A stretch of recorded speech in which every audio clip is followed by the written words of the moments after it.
The most likely derivation of the word bonfire is that it was a boonfire, that is, a fire for which the materials had been begged as a boon or gift.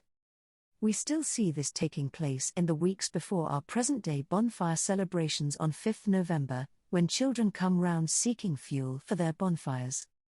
The latter, in commemoration of the Gunpowder Plot, have taken the place middle dot of the old Halloween bonfires, which from time immemorial had blazed at the end of October and beginning of November. A ritual bonfire was a favorite pagan method of celebrating a festival. The 4 great feast days of the Celtic year, which have become the 4 Great Sabbats of the witches, were always occasions of ritual fire in one form or another. The Celtic names for these feasts were lmbolc, Beltane, Lughnasadh, and Samhain. They were held at the beginning of February, the beginning of May, the beginning of August, and the beginning of November, respectively. The Midsummer Festival was also called Beltane, meaning bright fire. In later years, these occasions became known as Candlemas, 2nd February, May Eve, 30th April, Lammas, 1st August, and Halloween, 31st October.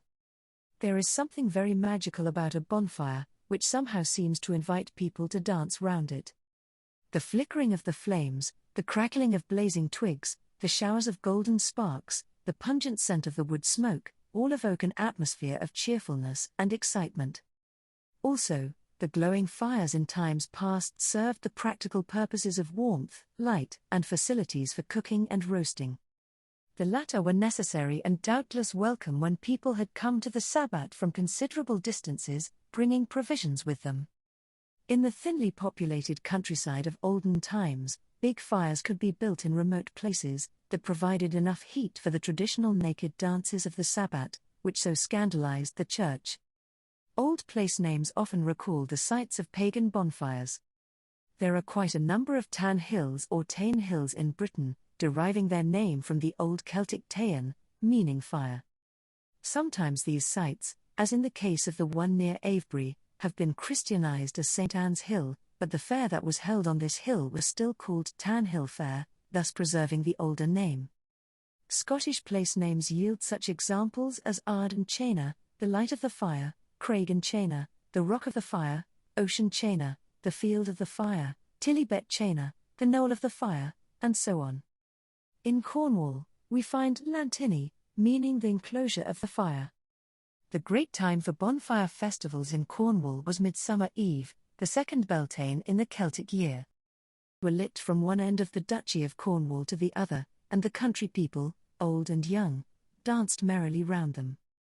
Midsummer Eve was called Witches' Night, but the pagan nature of the celebration was disguised by saying that the fires were built to protect against evil.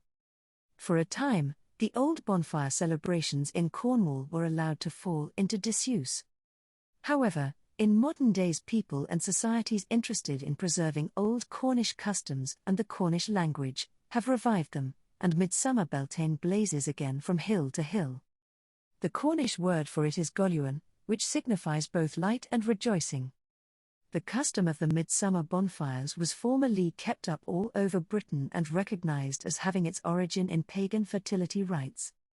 Thus in Langley's version of Polydore Virgil, 1546, we find the following. All midsummer bonfires may seem to have come of the sacrifices of Ceres, goddess of corn, that men did solemnize with fires, trusting thereby to have more plenty and abundance of corn.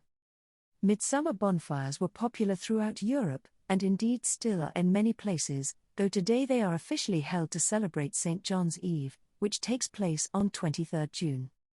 The purpose of many bonfire rituals was distinctly magical, apart from rejoicing. Thus in Hereford and Somerset, the midsummer bonfires were lit to bless the apple trees, and the old country folk feared their crops might fail if they omitted this ceremony. In many places, the smoke from a bonfire kindled in the ancient way, by the friction of 2 pieces of wood, was a remedy against sickness among cattle, which were driven through the smoke for this purpose. Ritual fire produced in this way was called need fire, from the Old Saxon need fire, meaning forced fire, that is, fire produced by friction. The ashes of ritual bonfires were lucky and protected against evil and ill-wishing. They were gathered up after the ceremonies, and mixed with the seed when it was sown, or scattered over the fields where the young plants were beginning to appear. The essential meaning of these old bonfire rites derives from fire as a symbol of life.